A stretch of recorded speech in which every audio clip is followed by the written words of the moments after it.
In my previous video, we discussed the fate of Titanic's 8 officers, who are quite known in the world due to their screen time and box office smash hit films. In this video, we will talk about some of the men that may be lesser known to the public, but in some cases were just as important, if not more important, in saving lives when Titanic went down. In my opinion, a few of these men easily performed their duty better than some of those in charge.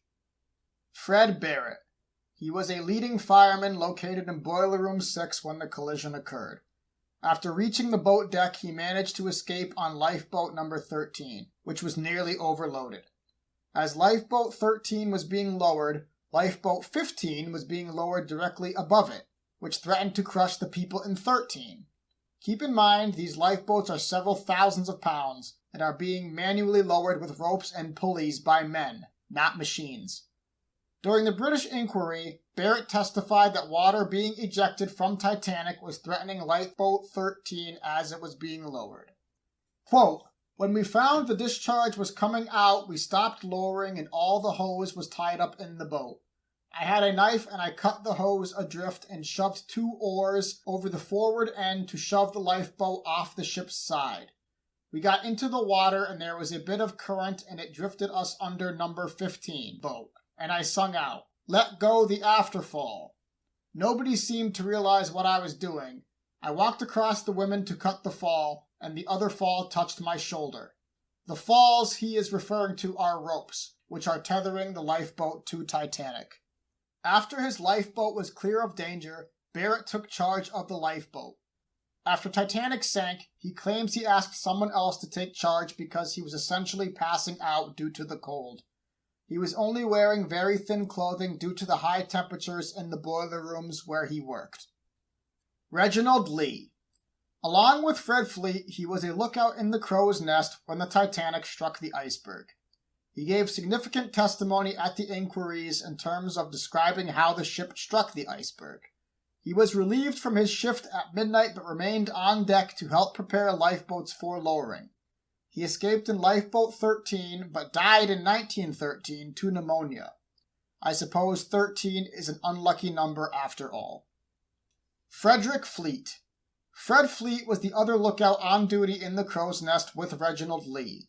He was the man who rang the bell 3 times before phoning the bridge to warn of the iceberg. He testified at the British inquiry, stating a slight haze appeared on the waterline about 10 minutes before the collision. But despite the haze, quote, "we could see just as well," end quote. Personally, I don't understand how a noticeable haze has no effect on vision. And if you look up a basic definition of what a haze is, it always says it affects visibility. He also testified that he did not have access to binoculars, and that if he did have them, he would have seen the iceberg sooner and Titanic, quote, "would have had enough time to get out of the way," end quote.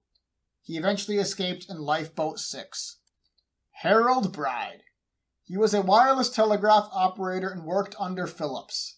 He personally delivered a message from the Californians stating they had just passed 3 large icebergs to the bridge around 5 p.m. on Sunday, about 6 hours before collision.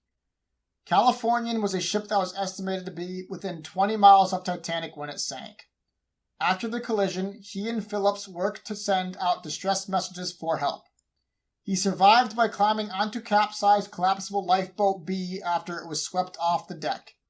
He later received $1,000 to tell his story to the New York Times, which is equal to about $30,000 in 2022.